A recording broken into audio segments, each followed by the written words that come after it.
Here are some tips for cutting hard materials such as Corian on the scroll saw.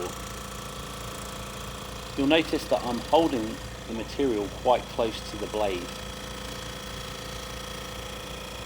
This is necessary because this piece of material was small, but I'm gripping it tightly with my fingertips.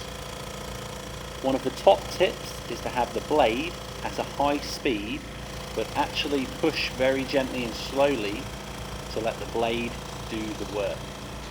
So the blade is doing the majority of the cutting, I'm not having to push really hard. So when we're cutting anything using the scroll saw, we follow the basic principles of keep our fingers to the side or behind. But when cutting Corian, we really must have a firm grip on the material so it doesn't bounce up and down. Having it at a high speed, the blade at a high speed, will prevent this from happening, as it will cut the material, not grip it.